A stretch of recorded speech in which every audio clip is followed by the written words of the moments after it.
Hello and welcome back to Second Take Movies, the podcast where we give movies a second look, a second chance, a second take, if you will. I am Preston Jenkinson, your host, and returning for his, fifth, sixth time? Yeah, sounds right. Sounds good. And it's not a Matrix movie this time, thank God. Yeah, that was pumped. But we are talking about the latest Marvel Studios release, Eternals. Is it a Marvel movie? Was it a Marvel Studios release? Because it didn't feel like it. It had the Marvel Studios at the beginning, and Kevin Feige was a executive producer. So, yeah, it fits. In that Thanos sense, once or twice. The story is rather short for this one. The saga of the Eternals, a race of immortal beings who lived on Earth and shaped its history and civilizations. Short story, long movie. Yeah. To the positive and negative review. The positive from Screen Rant. Molly Freeman says, while Eternals has most of the benchmarks of a Marvel movie, Zhao's sprawling superhero epic is unlike anything the MCU has produced before. Fair. And the first negative review I've agreed with on this podcast is from Steve Rose at The Guardian. He says, it's not exactly boring. There's always something new to behold, but nor is it particularly exciting, and it lacks the breezy wit of Marvel's best movies. One of the strengths of the MCU to date is how it has taken time to define each character individually and lay out the grand narratives over successive movies, building a sense of momentum. Here, it's all thrown at us at once. Yeah, I agree with that fully. That's actually a pretty dang good review. This movie opens up with who we find out later is Archie the Judge. He's on this spaceship, and it's obvious that they're robots from the very beginning to me. Yeah. I mean, I know nothing about the comic lore of this, but I went, oh, they're robots. Well, in the comics, they're not. They're just... That's what though I went and looked it up. There's a lot of things I went, all right, in the movie it was like this. What is this character like in the comics? Nothing is the same. Which is interesting, where they have Thanos' brother show up at the end, and they announce him as Thanos' brother. Yeah. There were so many weird... I thought way different about this movie when I went back and did the research after, which I guess got to be a nerd to do that. So maybe the average person's kind of like, whatever. Yeah. All right. But yeah, opens up. And one of my, not problems, oddities, that dude is so big, it looks like a picture. I mean, he doesn't look like he's moving. Oh, the Archie, the god? Yeah, sorry. Almost said the Argyle guy. I'm going to accidentally name people things in this. Archie, yeah. I was looking at it and I was like, this is really cool. Yeah. I've never seen something that big in the Marvel world. That was awesome to see. That's one of the notes I have, is the scale of this celestial being who created the universe, basically, in this world is like, I was like, okay, wow, that's awesome. Yeah, that was the, like, you've really made me believe this. Like Doctor Strange had what is the guy, the planet killer in there? It didn't feel that Dormammu. big. There we go. Almost said Mormagu. Yeah, I was trying to think, like, that's the only giant, massive thing you've kind of seen like that. So it was like, I went and looked at pictures, and it's night and day. Yeah. I mean, like, I believe the scale of this throughout the whole movie with the celestial junk and stuff too.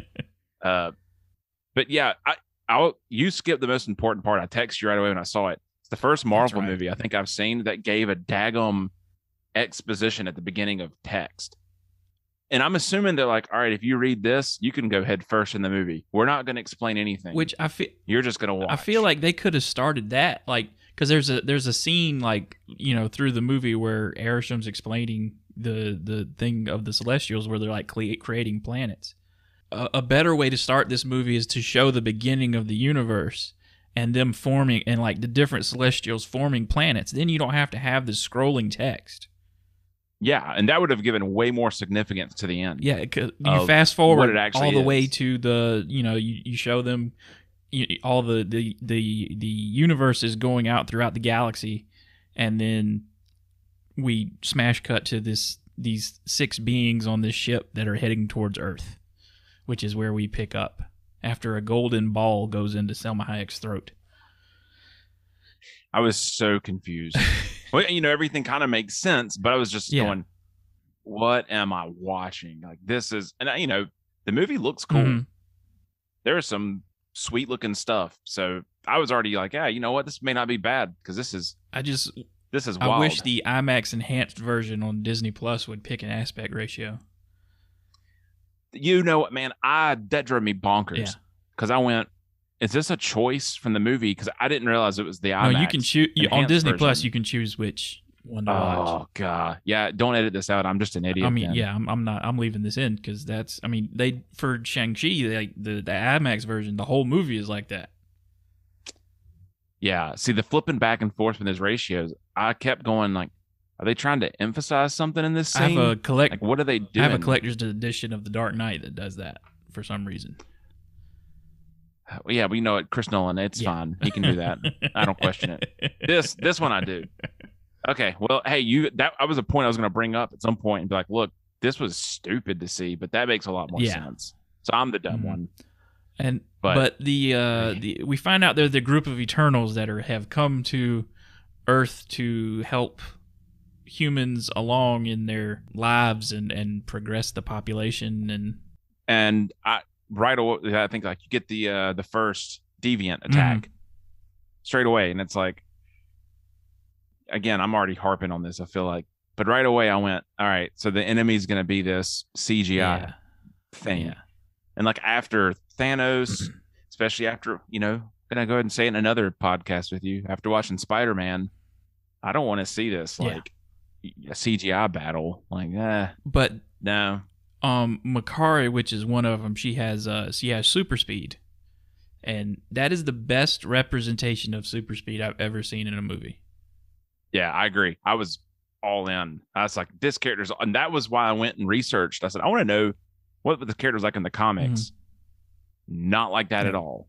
I mean, still fast. They changed a lot for this movie. Yeah, but I was, again, at this point, I don't understand why people don't like this movie. Like, all these powers are cool. You've got Silicon Valley. They're all I can't remember Silicon Valley. You get Finger Gun Guy. Homelander's in it. Kumail Nanjiani. Richard Madden, I think, plays Icarus. Yeah. Angelina Jolie is Thena. I forgot she was in this too. Yeah, I mean, she's not in a lot of it, but she's in it. And you have Selma Hayek as the leader of this group of Eternals, and you kill her halfway through the movie. Yeah, or right at the beginning of the movie, really. Yeah, you got some flashbacks, but the actual thing she's done for. But I know it's early to say this. Which one was your favorite of the entire crew? See, that's my problem. Either you can't figure out Gilgamesh. Yeah, it's got to be Gilgamesh. That guy was great. Yeah, it was Gilgamesh. Because Richard, Icarus is just Superman. No, that's Homelander, dude. He's not Superman. That's true. Yeah, that's true. Which I don't understand how there was a Superman reference in this. There's a Batman and a Superman reference. Yeah, I really perked up and went, "Ooh, we're all right, that. That's interesting." Yeah. Cool. But we touched. I'm not a fan of the design of the deviants. No, these gray monsters. Yeah, I don't know. Nothing about them looked great. Yeah. Even the tail end when it becomes a human type entity situation. I don't know if it gets a name or not. Voiced by one of the Skarsgård brothers. Yes. God. The one that played the clown. Oh man, Stellan? That guy's voice. As soon as you hear it, no, it's Bill. Bill Is that Skarsgård. his name, Bill? Okay. Yeah, it's Bill. Super Skateboard. If you can't say Skarsgård. Yeah. But yeah, and again, not to harp on this. I know we're barely in the actual plot. There's too many people. Yeah, that was I didn't need another team. That's a big problem of this movie and I wrote this down. Like, I feel like you get rid of because spoiler alert, we find out that they're robots created by the Celestials. I think we've already talked about it, but you make them actual Celestials, and maybe this plays out like in space or throughout the universe through the years, since they are Eternals. Like, I don't think it shouldn't have been set on Earth. I don't think it should have. It'd have been way more interesting. Yeah. But I guess it's more VFX, more, whatever else. Because, like, I know, Guardians is our really only cosmic franchise at this point. But I think this could have added to that whole, adventures through the cosmos, and it would have made the unbelievable in this movie more believable. Yes, but we find out that they've helped humanity through the years, and they were the protectors of Babylon. And then we pick up with Cersei, who is basically the main character of this movie. If I say if there was one person that they focused on, it was Cersei. Wasn't she in Captain Marvel too? She played like one of the Kree warriors in Captain Marvel at the beginning. She was killed off pretty quick. Okay. That was another note. I was like, I feel like she was in Blueface, so. Okay. Yeah, that's all right. Blue Man Group, baby. Yeah, I guess she is the main character, which it follows, which, again, kind of weird to have like a full team movie. Yeah. Well, I don't know. I guess Guardians of the Galaxy, Star-Lord. Yeah, they did it. They did that better. Like, there was only 5 of them, though, so I think they kind of... And it was really Peter's story, and I think they focused on that more. And this was just, like, all over the place. Like, yeah, too much. I mean, it's like... I think one of my other notes is, like, this feels like 9 movies. Yeah. In one, which... I didn't hate this movie. I'll go ahead and say I don't think it was, like, terrible. It just wasn't Marvel's best. Honestly, I think a lot of the shade this movie gets is there's such a high bar. Yeah. You can't keep jumping the bar. Yeah. Like, something's not going to hit it at some point. And the lowest of the Marvel movies for me is Thor: The Dark World. Yeah, that one's garbage. And I think this was better than Thor: The Dark World. Definitely. So as long as you keep hitting that.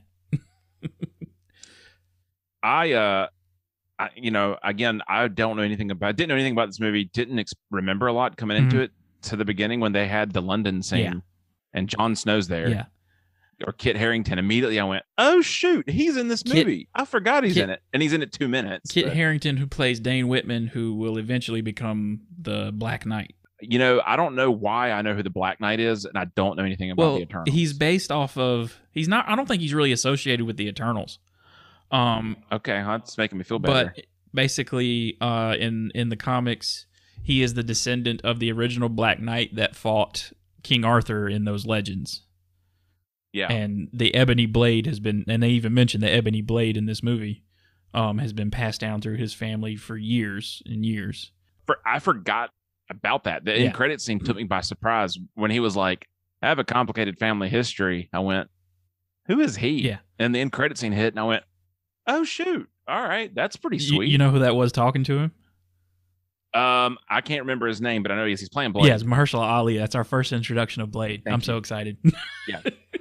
Oh, was that actually Blade? Yeah, that was supposed to be Blade because they're in a group together in the comics. I just saw this yesterday and I can't remember it. I didn't realize that was actually the character Blade then. So that's really sweet. That's exactly who that was. That. All right. Give me an R-rated movie, Disney. Yeah. Sorry. Before look, you know very well, if I've done 9 podcasts with you, I've dragged you down 9,000 rabbit holes. But we pick up with Cersei, and she's teaching a class at the museum. And then there's a massive earthquake in the middle of London. And we find out later all around the world, because now the deviants woke back up. They're out. I think the movie just was like, I don't know. I say the opposite a lot. This movie was just like, here's this, deal with it. No, so for later it tells you so much, and right away it's like, what is happening? What is stupid? But yeah, you also get to see Ajak right away or very quickly. Yeah, having the fight Homelander immediately though. Yeah, I said he's evil, and this little midget changing person evil. That was my Oh, bet. Sprite and Icarus? Yeah. Do you think Sprite is named Sprite after the Coca-Cola mascot, by the way? No, I Because think they look very a similar. Sprite was like a pixie in like some kind of lore somewhere, like some kind of mythology. That fits. Yeah, a magical Sprite. Everyone's named after someone. Yeah. Gilgamesh is like a Babylonian god, and like all these Eternals are like Sprite used like gods and stuff to tell the story of the Eternals throughout the years. So that's how they. So after that first fight, this movie moves so fast all of a sudden. Like, and it doesn't help with. I really disagree with the producer, whoever actually does it, the flashbacks set in some of this stuff. It's like this was the worst time situation for this, and they kind of can keep going. Like sometimes they explain that's a reason. Like you do a back, or you see something happen in the past, and then it makes sense of what's happening here. But other ones, it's like you watch like 20 minutes of this flashback for a 2-second thing of that's what explains what's happening now. I've already forgotten what's happening. But I feel like they could have set this on Earth. I'm just thinking of this right now, right in the moment. Hot take, baby. We don't do any present day stuff at all, and we stick with them throughout history. Maybe fast forward through where they were during different huge events during the MCU. So like the Battle of New York, and then they make Rise and Fall of Sokovia. Well, they bring that up in every movie now because people always ask that question, like, well, why didn't you do something with the Avengers? To me, I'm like, I can't judge the movie on it, but I'm like, all right, no, you need to give me an actual, where were they? Like, what was going on? Or how do people not know about them? They kind of have a good excuse. Is like, well, we were told not to interfere unless deviants were involved. Yeah. Which, okay. Yeah. Yeah, that's fine. That floats. Yeah. Sure.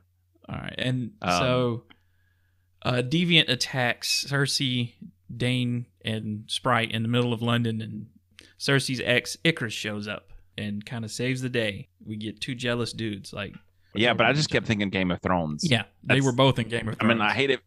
They're incredible actors, so I feel bad that immediately I was just like, it's just Game of Thrones. Look at this. This is hilarious. Yeah. But that, and again, I don't know, that I knew it was going to happen. I mean, you knew exactly, they used to be together. This tension's going to be there. Mm-hmm. That's it. Now, take it back. I think my favorite of these was Druig. Yeah, he actually was great. I think that's the first time I've ever heard Barry Keoghan. I've never heard his real accent. Yeah, I think this is the first time he actually got to use like, it. This is great. Yeah, cool. Irish is hard to understand sometimes, but I mean, it was fantastic. Yeah. I thought he was going to be the villain the whole time. Oh yeah, like when I was watching the trailers, like I was like, oh well, this is obviously the villain, which I think he would have made a good villain. Yeah, I fantastic, but he's supposed to be in the new Batman movie. That's what I thought. That's in a role they won't say who he is, but he's Robin, which is probably nothing or something. He'll be in there for like all of 2 seconds, probably. He I remember him from Dunkirk. Yeah, and I was just like, yeah, this guy's a really good actor. He was really good in The Green Knight. I haven't seen that yet. It's super weird. Okay, yeah, I need to though. For that, everyone tells me that like it's the weirdest. People either hate it or they love it. There's no in between. It's an A24, so I'll watch it and be weirded out. But then we after that group gets together, then they head over to Ajax and find out she's been murdered. Oh no. And she's lived in South Dakota by herself, but she's been murdered already. I don't know. Again, maybe I read too much into it, but immediately I'm like, all right, well, someone here killed her. I mean, I remember watching it in theater. I was like, well, Icarus killed her. Yeah, immediately. I mean, you get bad vibes right away. So I mean, maybe that's intentional. You're supposed to know something's not right because he gave off like the douchiest attitude.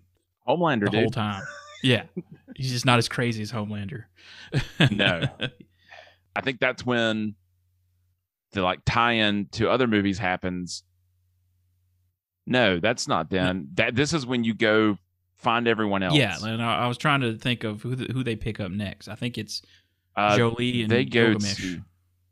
Yeah, they go there first because Cersei has the stone come out, That's tells her right. she has She to gets listen so she can hear. the stone of leadership, I'll call it.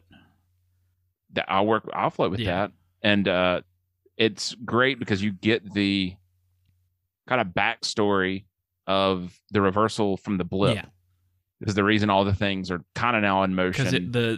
Because what they're trying to prevent through this whole movie, which is what they find out, is that there's a celestial warming up in the Earth, and 5 years ago, before the snap, he was about to rise up out the ocean because there was enough energy on the Earth for that to happen, and because of the snap, it was delayed, and then when everybody got snapped, so there was. I mean, this movie sets up a thing like. There's kind of a little bit, which they've kind of, this has been a theme throughout Phase 4 really, is there are some consequences to immediately bringing back half of the population after they've been gone for a good while. Yeah, definitely. I will say. Like, especially like in WandaVision and, well, I can't think of really anything else that has showed like real consequences of, but this movie, so it's. That really showed the negative of it, even some. Because for some reason, the Celestials, when they create a planet, they put an egg in it, and that creates another Celestial, and they create more planets, and it's like, what's the point? This just seemed like a Sci-Fi Channel story at that point. This is when I went, I don't know about this movie. Like that, the little twist of, hey, guess what? You're not a god, you're a robot. Yeah. And I've lied to you the whole time. Yeah. It's like, this is like, I immediately just went, I'm not as interested in this at all. Just it got me thinking, could that have been another one of Thanos's reasons for snapping away half the universe? Yeah. I mean, because I think he knows about the Celestials and how they're made. Yeah, he has to. If his brother is an Eternal, because he is an Eternal himself. Yeah. Because in the comic books, he is an Eternal who has a deviant gene inside him. That's why he's purple. Nah, he just likes the Minnesota Vikings. So that's a good point. I didn't think about that. Like, it kind of gives more credibility. Yeah, I watched a video somewhere that kind of brought that up. Is like, maybe the reason, because when they took it back to Infinity War and they were talking about how the planet of Titan was, kind of ripped apart and off its axis, and the gravity was weird and everything. Like, maybe that was the event that Thanos was talking about, that a Celestial came up out of Titan and destroyed the planet. If they're smart, they'd tie it in somehow. Yeah. If there's a second Eternals, I mean, they doubled their money. Because I think even there was supposed to be like a young version of Thanos in this movie at one point. I kept waiting for that. Yeah, I just kept waiting for it. Like, there's concept art out there of like Thanos as like a teenager, and he's purple with his family who's not purple, and so I think that I hope they do that one day at least. But Mad Weary is the dumbest thing I've ever heard for being deranged or crazy. Yeah, that's just about to say the same thing. I paused it and had to sit there and stare at the ground, and I looked at my phone and said, "Did I hear that right? Let me see what it actually said." And like how it's spelled is even dumb. Yeah, like, but basically what it means is they've been doing this for millions of years and they don't know about it basically, and all of that programming is starting to wear down on Angelina Jolie's psyche, basically, where she just like loses her mind and starts attacking people for no reason. She starts remembering all the times that they destroyed planets and something came out of the ground. Yeah, that again, another part where I went checking out. I'm good, but at the same time I went, Gilgamesh is the best. Yeah, I'll deal with that for more time spent with that character. Yeah. So at that, when we've realized that they're at the fall of Babylon, where some Crusaders, I think that's fall of Babylon. It has to be. I think that's where some Crusaders came in and like started killing everyone, and that's where Druig, like, that's where they all split up at that point. Like, Druig just like mind control, because his ability is to mind control people, and he just mind controls like basically an entire population, and they go into the jungles of the Amazon That's at that's not Babylon. That's at Mesopotamia. Mesopotamia is where that was. Yeah. Yeah. Yep. But I guess before that, we kind of pick up with Gilgamesh and Athena. That's the next group that we pick up. He is watching over her because she is mad weary, and you don't know when she's going to attack. And his thing is kind of super strength, I guess. I figured like their whole team concept is everybody's got a weakness and a strength. His is defense. Yeah. So it's just like, yeah, I'm really strong. I can do whatever. She's very. I guess she attacks and he's defensive. So it's a good pairing of those two. They're in Australia in the middle of the outback, I guess. And they tell him about they pick up Kingo before that, but I mean, he's just been a Bollywood movie star and faking like his grandfather, great grandfather, and him have been like a his valet, the best. I can't remember his name. That was the highlight. Karun. I wrote it down. God, I sat there and went, "This is by far the best character in this entire movie." Yeah. I mean, and it's all I guess that's a Marvel thing now. You love your supporting characters a ton. But I felt bad for Kumail Nanjiani. They didn't use him in this. No, like he even like dips out at the end of the final battle. Which, what a weenie! I mean, like I was shocked. I did not get it at all. I was like, why? He's just leaving and he's not sticking around. No, I don't know. It's just I think that's kind of how this movie was. They had all these big names attached, and they weren't really in it. No. Which is fine because some of the other, which I think Gilgamesh's guy Don Lee was fantastic. Yeah. Have you seen Train to Busan? No. He was in. Is that the one with zombies on a train? Yeah. Okay. So it's one of the best. I've been on a weird Korean kick movie. Of some. Yeah, it is. Been on a weird kick of some Korean movies after watching Parasite, and it's like, man, this thing is. It's good. Okay. And I didn't realize it was him until halfway in the movie, and watched it with Logan and started yelling, going, "Train to Busan!" No, didn't go anywhere. I think a lot of the big names in this movie wanted to work with Chloe Zhao. I think this is the only thing I've ever seen. Yeah. And I'm not.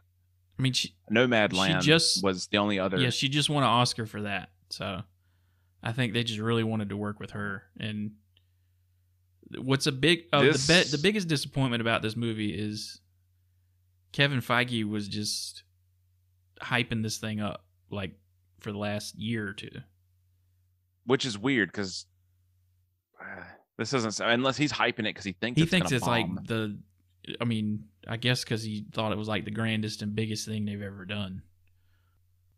Gilgamesh and Athena, they travel the entire planet in the span of a week, basically.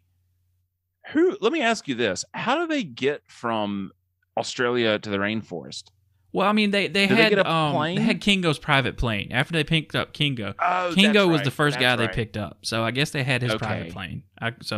I forgot about that. In my head, I was going to ask you, like, did I miss the scene where Icarus went back and forth carrying people? Which he could have done. Yeah. He could have done. Yeah. I totally forgot about the plane. Yeah. Which, again, even better sequences with the valet, man. The scene, I think what makes Druid my favorite is like this whole scene in the Amazonian jungle, basically. I was, because of that, I was back in. Yeah. That guy hit the picture again, and I went, all right, this is interesting. This is great. You've given me a lot of bad news in one go. I mean, that's when I went, wait, what's wrong with his voice? And it clicked like, oh no, he's Irish. That's awesome. Yeah. And Richard Madden is so Scottish. Yes. Yes, he is. I don't know how I haven't really picked up on it. Maybe this is the first movie where he just cut loose, but yeah. Scottish to the T. But they have his best fight scene, like Icarus's best fight scene in the jungle. Like it's in the trailer. Yeah. That was, and I forgot it was in the trailer. Afterwards, I went, oh, that was the trailer fight. Yeah. That was sweet. That whole, everything in the Amazon That was great. I got nothing bad. That shot of the deviant like pressing down on his head and the lasers coming out of his eyes. I was like, okay, that's a great shot. Yeah, that was fantastic. Yeah. But the dumb Thena's got mad weary. Yeah. I was like, I know it's going to trigger right when she needs to save someone. Yeah. Like, you get the whole movie. This whole movie's nothing but setups that is going to happen. And also the thing that Sprite's in love with Icarus was kind of dumb to me. I didn't get it. Just. Ugh. Yeah, but that's where we find out. Like, I don't think you need that thing with Dane Whitman. Like, oh, talk to your uncle. Oh, I have a complicated history with my uncle. Like, okay. Yeah, that was just fodder to make whoever saw it on the day of go, I know what that is and you don't. Exactly. Yeah. I mean, which, I guess you got to connect it somewhere. It was already announced he was playing Dane Whitman, so we already knew. Like, and she gives him a family crest ring. That's the crest of the Black Knight. So, which is ironically a crow. Yeah, see, I thought that was an inside joke. I didn't pick up on that when I watched it. I was just going smart. Yeah. But we Rainforest happens. Gilgamesh dies. That's all that happens. Pretty much, right? And we need to rewind a little bit because Cersei figures out how to talk to Arishem, and that's where we get the entire backstory that they were created to fight the deviants, because he created the deviants as well when this whole thing started, when the universe started to be the apex predators on different planets. But he was like, oops, they evolved and I lost control of them because they became the dominant predators on each planet. I skipped that with my anger of hey, we're robots. We both did. Which again, kind of from the start, I went, "Oh, this guy definitely made those things too." I mean, like, this is all from him. Like, well, he made these things too. Obviously, they didn't just come out of nowhere. No. They got out of his control, so he made the Eternals and gave them fake memories, and basically they're these robots to keep the deviants in check and help humanity evolve and grow so that the Celestial can pop out of his egg within the planet. Which I'll say, the whole time I was like, I thought they couldn't interfere. And then it made sense why, like, oh, you want them to prosper because of that. So you're not breaking I thought the whole movie was going to be they broke the rules because they helped humanity. Right. Which I think would have been a better conflict. But yeah. So I didn't write this movie. Yeah. Should have. Chloe Zhao did. With my crayons on a TGI Friday napkin. I don't know why that's where I went. But you do get, I will say this: Cersei's power is dumb. It is dumb. You can't fight with it, but you do get that pretty rad. She kills the deviant by turning it to a tree. Yeah, I mean that's where she kind of. I was like, that's where she kind of levels up, and that sets up for the end. Basically, that's what that is. Yep. But then they go to, I call him Atlanta because his name's like Fastos or something. Yeah, he's the technology. His power is creating technology.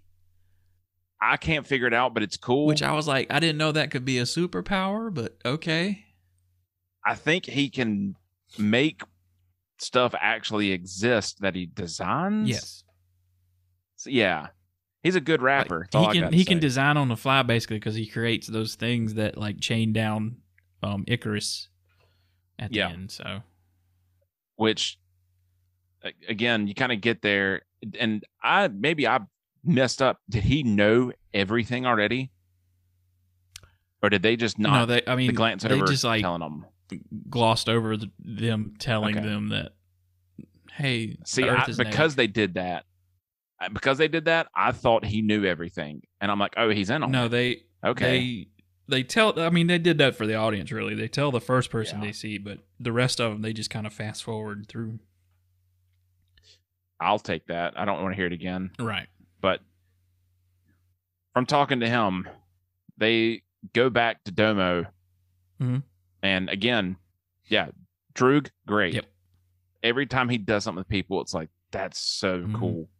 But you get the dumbest thing. And they even make fun of it in the movie. You get the Unimind. Yeah. That, I mean, it's part of the Eternals. Like, that's one of their things. But Jack Kirby was on drugs. Absolutely. Have you seen a Doctor Strange comic? You also, I forgot when they get there though. Was it Makara or Makira? Makari. Why do I keep? It's never mind. You see her again because I forgot she existed. Yeah, I completely forgot the character was alive. Well, I thought there was gonna be a flashback where they killed her. It would be hard to have her in the entire movie because she's a deaf actress. Like the actress is actually deaf. Which 10 points. It's an actual deaf actress playing a deaf person. Yeah. And I actually believe, like, you know, you've seen other actors do it. You don't believe it. Well, the girl that played John Krasinski's daughter in A Quiet Place, she's deaf. Yeah.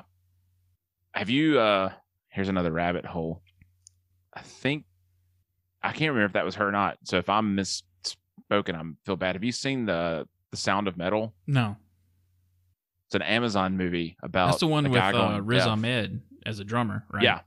Yeah, she's in that movie. Okay, and that is a hard movie to watch. Okay. It's good, but so when I saw her, I went, "Oh, she's actually deaf." Mm-hmm. Like, good for them for not sticking someone else and playing the actual part right. But she has because after they pick up Phastos, they go back to the original site of Babylon and raise up the ship that's still in the ground. And she's still living on it and has collected all of these old artifacts. I'm guessing she moves so fast she can go straight to the sand. I'm going to assume that she can phase through like the Flash and phase through objects. But that was I got a problem about this, but I'm not going to worry about it because it's such a minor detail. Already. It's like, okay.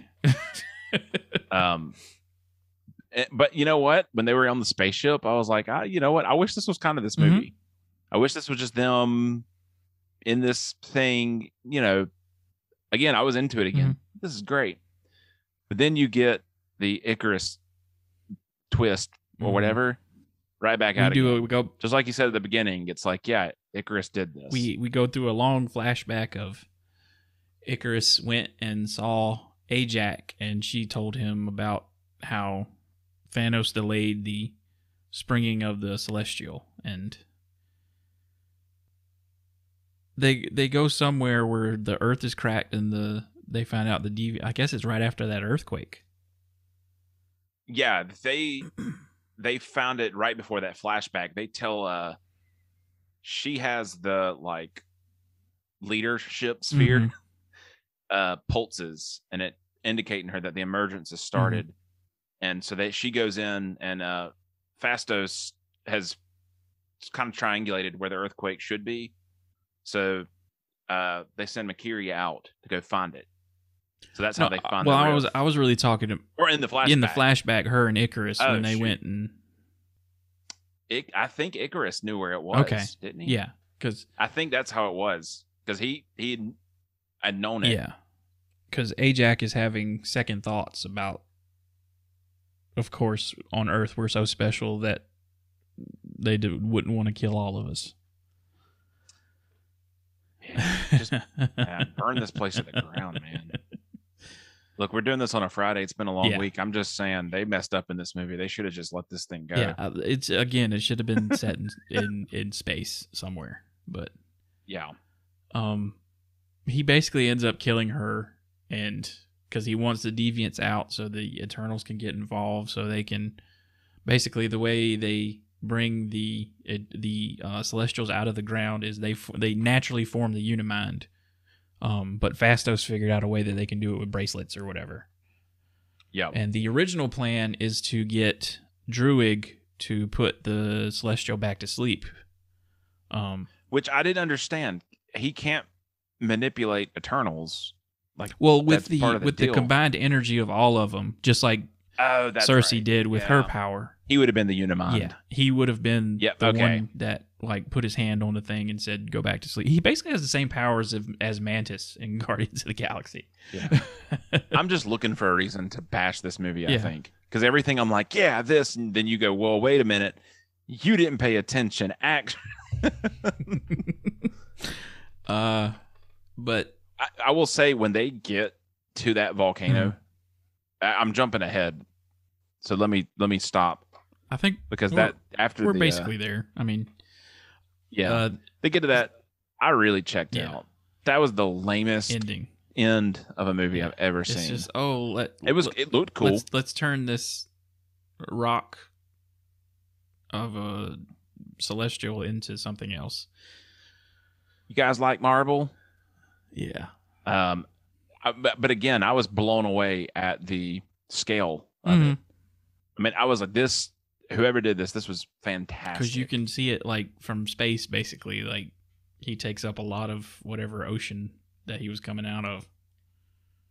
I'll say, like, I didn't expect Icarus to change his mind. I did. I mean, I should have just. I mean, does he really change his mind? He loves her. Not really. I mean, he goes full suicide. Yeah, he just flies out into space. Flies into the sun. Yeah, straight into it. Because he, for some reason, he's just hell bent on believing that the Celestials are the reason for all of life in the universe, and yeah, and it's. I think the movie tries to be more intelligent or something like. Yeah. Is it worth this planet for a billion other ones? And it's like, well, let's not put real. Because that's an argument that Kingo brings up. Like, if we stop this, we're keeping billions of people from being created or whatever. I was like, well, yeah. If you're going by that logic, they're not created right now. They don't exist right now. So what's? I mean, it's a Schrodinger's nothing cat. Lost, nothing gained. You know. Yeah. But you know what? I expected Kingo to show back up at the end and save the day. No, he didn't. Like, the movie sets it up. No, he just didn't show up. They're just like cool with it at the end too. Yeah, there's a lot of because the ending. Yeah, like I said, when they step on that Indian Ocean island to the end, I think it's a permanent smirk on my face of what? Yeah. It's one of the weakest endings in a Marvel movie I've ever seen. Yeah, there's no yippee, we did it. It's just because there's no real even the deviants themselves aren't villains. Like there's no villain to. I mean, you just stopped something from rising out of the ocean. That's it. I really thought that it would be a Vision moment where the deviant would help them. Yeah, I thought he was gonna help them out because I mean he doesn't want the Celestials to come up either. No. So I don't know, that to me that's where, and maybe it's the last memory you have of the movie, so everyone hates it, but it fell apart. So I don't know if it's what happened. And to Chloe Zhao's credit, she acknowledged the reviews of this movie, and when it was coming out on Disney Plus, she was like, "Go watch it again and see." So to her credit, she was still marketing it. I mean, it was a good marketing tool. So I halfway feel like it got to that point in the movie just for mid and end credits. They're like, we got to close this so we can tease the next thing. Because we're done with this, but at the end, Cersei is back with Dane Whitman, who I guess between some point has learned who he really is, and he doesn't really say it yet. Because Cersei gets taken up by Arishem the Judge with the rest of the Eternals. Oh, she turns Sprite into human somehow. Yeah, she had enough power left over. Yeah. Okay. Yeah. Okay. There's no rules. Yeah. At that point, I said there's no rules to this whole thing. Whatever. While she's got that cosmic energy, it doesn't matter. Yeah, nothing matters. But see, it's her, Phastos, Kingo that go with Arushna. No, I don't think Phastos went, did he? Yeah, he did, because he was still on Earth. Yeah, he did. It's everyone on Earth. Because everyone that stayed on the Domo. Athena, Druig, and Makari went on the space. Into space. Because they're at the in the end credit scene with Star Fox. That's his name. Star Fox 64, baby. Yeah, he says I'm gonna look into your memories and see whether or not I should spare the Earth, basically. And I just have such a big problem of you guys ended this on a Wait for the next one. May not be a next one. I don't think there is going to be. And they even put in the Eternals will return. But they quit doing will return in something, and now it's just they'll return. Like I know that Selma Hayek apparently signed on for a multi-movie contract. How? That's when I didn't figure out. She said it, but it could have been misdirection. She's probably going to show up in a series somewhere. Yeah. So I think they'll use characters and new stuff. But I don't see them making another Eternals movie. I think these characters will show up in different movies. But I don't think the Arishma conflict that'll never get resolved. Arishma, yeah, no, I don't think so either. I'm thinking those characters never show up. Maybe in like an Avengers movie. Yeah. That'll be a part of the or Guardians if Celestials and everything else. Which Peter's dad was a Celestial. Yep. So it make related sense, and you've seen they teased Warlock a long time ago. Yeah. In this first movie, or that's the second movie, they teased that. But Pip the Troll is the worst CGI in a Marvel movie that has ever happened. Was so happy to hear Patton Oswalt. Like, it's a nerd. Yeah. He's in this. He's in for it. He's good. And then I looked and went, that's the legitimately, like you said, like I just watched a thing about Beowulf, that movie. Yeah, that's what it looks like. It's the same CGI. Yeah. It's 2004. They spent no time on it, I don't think. They're like, we got to get this out. Just, push this out. Most people won't stay probably now. Yeah. They'll just watch it on YouTube where it's lower quality. That's what I do. So. I mean, I'm kind of done watching these in theater. I think they should die. I think mid-credit, in credits, no more. Like, as soon as the day of when the movie comes out, you can find the shit online. Like, it's... Oh, yeah. Yeah, it's everywhere. I'll watch it on someone's cell phone footage instead of stay sometimes. But Harry Styles... I mean, Spider-Man, I stay. Harry Styles plays Thanos' brother. Yeah, this is who we picked? That's an interesting choice, is all I got to say. Not like somebody like Matthew McConaughey, maybe? Like... That would have been rad. Yeah. If Matthew McConaughey showed up... Right. Hey, I'm Star Thanos. I'm staying out with his brother. Hey, man, all the girls here looking younger. Look at you. How you doing, Thena? All right. Gosh, that would have been beautiful. I can make people fall in love with me. You know, that's my power. You want to smoke a doobie? Yeah. Hey, Thena, how you doing? All right. I'll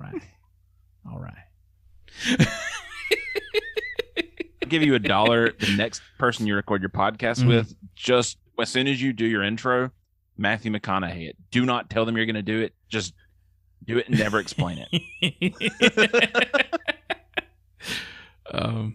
But then you do get. We already talked about it. The Black Knight teaser with Blade, which I'm looking forward to that movie because I'm sure Dane Whitman's going to show up in the Blade movie. He has to now. Yeah, I'm looking forward to Blade. I don't hate Blade. For me, it was always like, this thing's so lame. But I love the original Blade Blade's movie. Pretty sweet. I think I need to go back and watch it again because I think it was one of those. I did an episode on the first Blade movie. I haven't listened to it. I need to. And I need to go watch it. I don't think I've seen the first two are really good. Ryan Reynolds is in the second and third. He's in the third one. Okay. And it's if you read some behind the scenes stuff of what happened with that, it's a miracle. Like Patton Oswalt is in that movie too, and he says this. He's like, it's a miracle that movie made it out the door. Yeah, I need to go and watch those. I've seen scenes and know it, but I think I was like, I don't want to watch vampire crap. I'm good. But my problem, I think, right now with the Marvel stuff, they keep introducing these new characters, which I guess they got to. I mean, of like the Black Knight teaser, all this, and I guess I'm just the old man watching kids ride their bikes fast. But it's like, can we just go back to the other people for a little while here? Like, well, they're all. But I guess everyone's time's going to end. Yeah. So, I think the only one remaining from the original crew is Thor. Yeah, and I'm betting he's gone. This probably is like he's got to be on the way out. Like, yeah, I'd want to be done, but yeah, I would too. You got your money, you're good. But yeah, so wasn't a bad movie, man. I didn't hate it, didn't like it. you know, got a few the parts I liked, issues. I really liked. So I don't know if I'd watch it again. No, this is probably my last time watching it. I felt bad for you because when I got done, I went, "Oh, Preston, watch this again, man." Yeah, but I saw it in the theater and I saw it again, so I'm done. Yeah, it's a solid 6 or 7. It's like a 5, 6. Yeah, that's what I'd say. Yeah, that's Eternals. Right, well, that's Eternals. It happened. Better than the Matrix Revolutions. It was, or Resurrections. Yes. 100 times better. Yeah, the stuff actually happened. Yes, there was a story and a plot. I still owe you an apology for that. I listened to most of that podcast and just said. That is the end of our discussion of Eternals. Next week, I'll be doing the new Mortal Kombat movie. Oh, shoot. I'm looking forward to that. I'll go ahead and look. Spoiler. I thought it was great. I was in. It has a lot of problems. I liked everything except the new character. But oh, yeah. That was stupid. But yeah. I'll let you save that for next week. Yeah, but if you have a suggestion for a movie you'd like us to talk about, you can send an email to secondtakemoviespod@gmail.com, and you can find us on the social medias at Second Take Movies. For Jake, I will say goodbye, and I will see you next week.